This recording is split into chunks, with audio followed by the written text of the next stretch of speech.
Mayor Brandon Johnson is sounding the alarm about Chicago's finances. We have reached a point of no return. The systems that people rely upon, education, healthcare, housing, our transportation, they are woefully underfunded. And everyone knows that. Everyone knows what, my commitment is to progressive revenue. I can't do this by myself. The mayor's statement coming in response to a question about a pension bill Governor Pritzker signed into law last week. That law will increase retirement benefits for police and firefighters, adding more than $11 billion to Chicago's long-term pension liability. Johnson says the state needs new progressive revenue options, but he did not name any specific plans. I have not done a video about Mayor Brandon Johnson in a while. I have been just waiting to get back into talking about what's going on in Chicago. I have an entire file on YouTube that you can look at. I've been talking about Brandon Johnson for over a year. He is truly the worst mayor in the country. And right now, he's dealing with a budget deficit of over $1.2 billion for the city. He's dealing with another budget deficit of over $700 million for the Chicago Teachers Union. And he's dealing with another $700 million, dealing with CTA, that's the whole CTA, RTA, Metra, the bus and train system. And he only seems to have one solution. He wants to squeeze as much money out of the people of Chicago as possible. But he has one particular target in mind. The city of Chicago has a massive $1.1 billion budget gap to fill ahead of next year. And with the mayor promising not to once again pitch a property tax hikes for city residents, which council, by the way, unanimously rejected this year, what's the game plan for next year? He says he's looking at creative ways to raise tax dollars. And today at City Hall, we learned exactly what's on the table. Everything has to be on the table. Everything has to be on the table. The menu on that table appears to target Chicago's ultra-rich, namely finding ways to extract more tax dollars from the 127,000 millionaires that now call Chicago home, as well as the 25 billionaires residing inside these borders. That's what's so interesting about this mayor, is that he has not, I don't even understand. There are 127,000 millionaires and 24 billionaires. To the mayor, if you're watching this, guess what? Those are the people who have the most means. They can pick up and leave. If middle class people are leaving Chicago all the time, if working class people are leaving Chicago all the time, why don't you believe that millionaires and billionaires can just pick up? They could just move right across the border to Oak Park. They don't even have to necessarily leave the state. They can go to Naperville. They can go to Winnetka. Millionaires and billionaires don't have to subject themselves to your tax hikes. As for the concerns that these ultra-rich will leave if they get taxed more, They're not leaving Chicago.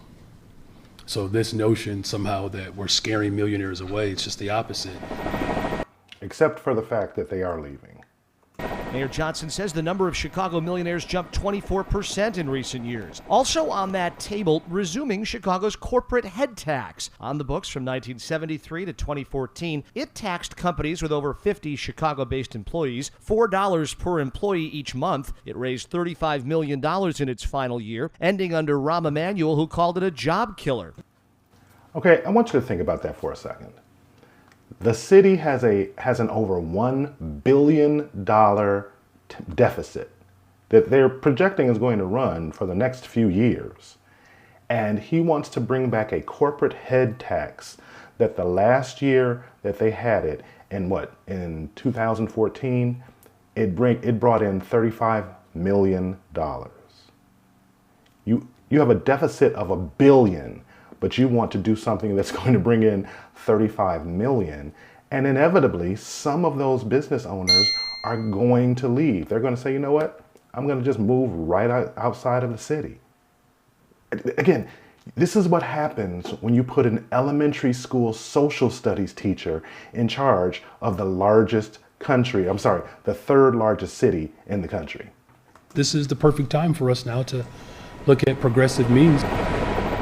The message it would send to would-be Chicago employers is? move your employees outside of the city of Chicago. Samantha Breslow specializes in Chicago's tax structure for corporations. I represent companies that say to me, why would I be in the city of Chicago any longer? Why would I have employees here? Because I'm being subjected to this tax. So there you're hearing it from a tax professional whose job it is to give tax advice to their clients. And she's saying they're going to move out of Chicago. Why would they stay? So not only does he want to tax the 127,000 millionaires and the 24 billionaires personally, then he wants to go in and ask for more money from businesses. But he's under don't worry, no one's going to leave. She says the city needs to focus more on generating tax from additional sales and service receipts. A fresh tax on social media advertising also on the mayor's tax table. People have made billions of dollars from the digital industry. This is something that I've been looking at. Chicago, though, far from the first to attempt this revenue stream. I think they need to be very careful with implementing a tax like that. It's been attempted in other states, and there has been substantial challenge to it. And now There again, you've got a tax professional who is saying other cities have tried to go after the money pot for social media, and it's been challenged. The only two cards this mayor knows how to play is the class card and the race card. a lot of success. The mayor says he has working groups assessing which of these, if any, and other so-called forms of progressive revenue should move forward. We'll learn which ones get the green light when he rolls out his budget proposal this fall. He's got working groups. He's got working groups who are working hard on finding out which way we can best fleece the millionaires and billionaires in the city of Chicago. And be under no illusion, the city of Chicago's population is 2.6 million, a little bit over 2.6 million people. If you go after that 127,000 millionaires and the 24 billionaires, I know there are some of you out there who are saying, hey, let them go after those people, they can afford it. That's less than 1% of the population in Chicago. After he goes after them, who do you think is next? So the solution is not to raise taxes and to make it even more onerous for businesses to survive in the city. The way that you want to address this issue is to make Chicago more business friendly, so you attract more businesses and commerce into the city. With more businesses and commerce, you have more individuals who are going to have employment opportunities. There's more commerce going on, so people are more likely to come back into the city of Chicago. But this mayor just doesn't get it. This notion somehow that we're scaring millionaires away, it's just the opposite. Do you know what they talk about when they do engage with me? They talk about community safety. They don't talk about taxes. Their number one issue is community safety. And as we continue to see the trend move in the positive direction, that allows for our economy to grow. And that's another interesting point. They're not millionaires and billionaires. They're not worried about taxes. No, we haven't had any companies who have left Chicago and gone to places like Texas and Florida who have 0% state income taxes. I haven't had any companies who have left about safety. There are concerns about safety that's going on in the city of Chicago, because everyone knows that Chicago is the safest big city in the world, according to Brandon Johnson. Oh, I'm sorry, he didn't say it is the safest. He says he's trying to make it the safest big city in the world. But guess what? All you have to do is turn on the news any weekend, any weekday, and you see the violence and the carnage that's going on in the city. I just did a video recently where I went down and I talked to some people who are living in a tent city. And I was handing out little $5 gift cards just to talk to them so they could tell me their story. Those individuals, nobody has reached out to them. They're not hiding, by the way. You can go all up and down North Lakeshore Drive in the city, and you'll see tents that are strewn about, that are underneath the viaducts. There are tent cities all over this city, and the mayor knows where they are. He knows exactly what's going on in the city. He knows exactly the crime that's going on in the city. And when you hear him tell you, oh, Chicago is, the violence is going down, I want you to pay special attention. When you hear him speak, he always says violent crime. He makes sure to say violent crime because that's a special designation. But there are still people, and here's the other thing. A lot of crimes aren't being reported because people are getting arrested and not being booked, not being charged. So they're just being arrested and they're immediately let go. So the numbers might look like crime is down. But of course crime is going to look like it's going down if you're not reporting the actual numbers.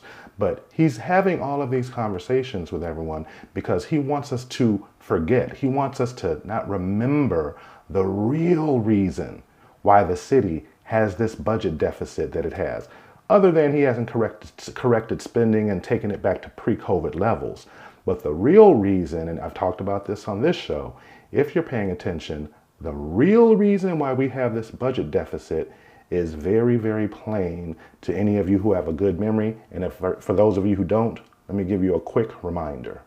Welcome to Chicago, by the way. I hope you here. brought security with you because it's a city where crime is up, arrests are down, and we're really one of the highest taxed cities in the nation. And this mayor has spent almost $700 million on illegal immigrants at the expense of the poor neighborhoods. That's former Governor Rod Blagojevich, and you hear him say this on an interview on Fox News. He talks about this city of Chicago spent $700 million on the migrant issue. Remember that? When Brandon Johnson used to blame Governor Abbott for sending all these buses up here, this city spent $700 million. That $700 million could either do one of three things. It could either take care of CTA, it could completely wipe that budget deficit away. It could address what's going on with CPS. It could completely remove that budget deficit, or it could take that $1.2 billion deficit down to about $500 million. But don't forget, that money was spent by this mayor since he became mayor in 2023. On the south and west side of Chicago, the very people the Democratic Party claims they're for. Well, you just have to look around the city. It is one of the most spectacular cities in the world, I think. I always believe that about Chicago. But right now you have a mayor who is so bad, even the Chicago Tribune lead editorial today basically saying he's trying to come up with other ways to drive businesses out of Chicago. So many have already left. I guess Citadel left, went to Miami. Others are planning to leave because of high taxes. Now they're You had Citadel, you had Boeing, you had Tyson. You've had huge global names who used to call Chicago home, who left because taxes and crime. And be under no illusion, if you do not have law and order in your city, you cannot have anything else. But you've got this mayor who has taken this soft approach on crime. It continues to metastasize, and then he wants to go out and tout, oh, crime is down. Tell that to the people who continually get shot and murdered every weekend in the city of Chicago. figuring out ways to add more corporate taxes onto businesses in Chicago. But people say, oh, just let the cities go. Let them collapse on their own weight because this is what the voters want, Governor. Well, the voters don't want that. The voters want cities like Chicago and New York to be vibrant, successful, and historic cities like they are. These are cities with great people in them. The problem is the leaders have failed them. Well, if they get elected by the people, what are the people doing? Is it just that people aren't coming out to vote? It's that the unions are so powerful, they whip the votes? The unions are very powerful, and that's certainly part of it. Voter turnout is low. That's certainly a big part of it. And the social media and the new generation, young kids, well-intentioned, but really don't know how life works. They're coming out and voting for candidates like Madami in New York and our Mayor Johnson here in Chicago. Mayor Johnson, on a personal level, is a nice guy, but he's in over his head. And it's almost clownish incompetence the way he's running this city. I love the way that he said that. Clownish incompetence. And remember, Rod Blagojevich is a Democrat. So you're hearing this mayor being called out for his incompetence in Washington, D.C. You're hearing it being called out by the former Democratic governor of the state of Illinois. And I am saying it. This mayor, he said he's in over his head. How could he not be? Take a moment. If you have a LinkedIn account, go to LinkedIn, type in Brandon Johnson, and you'll see him in his present position that he's had since 2023 as mayor. You'll see the two positions before that. I believe he was working for a couple of different politicians. But the longest job this man has held is 12 years working as a teacher, as an elementary school teacher. I believe he was a social studies teacher. So the biggest budget that he ever had to manage, he was Cook County Commissioner before he became mayor, but that's a management position. It's not an executive position. So other than being Cook County Commissioner and being mayor of the city of Chicago, the biggest budget that Mayor Brandon Johnson had ever managed is the budget for the number of boxes of Kleenex and colored pencils and staples or colored construction paper he needed to have for the kids in his elementary school social studies class. He had to get he had to manage the budget for the round tip scissors so that for Thanksgiving kids could put their hand on a piece of construction paper. You know, you cut your hands out and make the turkey. You know, that's the kind of things that you do in social studies class when you're in elementary school. This man does not understand that you cannot continue to play the race card. You cannot continue to play the class card. There's nothing left to squeeze out of these millionaires and billionaires. When he talks about the priorities of transportation, millionaires and billionaires don't ride the CTA or the bus. He talks about education. Millionaires and billionaires don't send their kids to public schools. So if you want them to participate, even if you were trying to engender them, to voluntarily part with more of their money in the form of tax revenue so that you could fortify the fiscal strength of the city of Chicago. You can't use things that those individuals don't use as a way to beguile them into looking the other way while you're picking their pocket. The simple solution is, like I said, there are 2.6 million people in the city of Chicago. You've got to ask the people of the city of Chicago to pay some more money in the form of property taxes. But even before you do that, you need to take the spending in the city of Chicago back to pre-COVID levels. You're no longer getting that money from Washington, D.C. Governor Pritzker is already on the record saying he's not going to give the city of Chicago and CPS, the Chicago Public School System, he's not giving them $1.2 billion.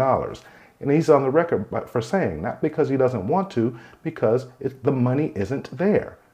The state of Illinois has a multi-billion-dollar deficit. Why should we be asking all of the people in and there are 104 counties in the state of Illinois? Why is it fair to ask those 103 counties to send their tax dollars to the city of Chicago because this mayor has mismanaged it so poorly? I really hope that you share this video, and for those of you in the city of Chicago, please, whatever you do when this next election for the Chicago mayor comes up, do the right thing. Do not re-elect Brandon Johnson.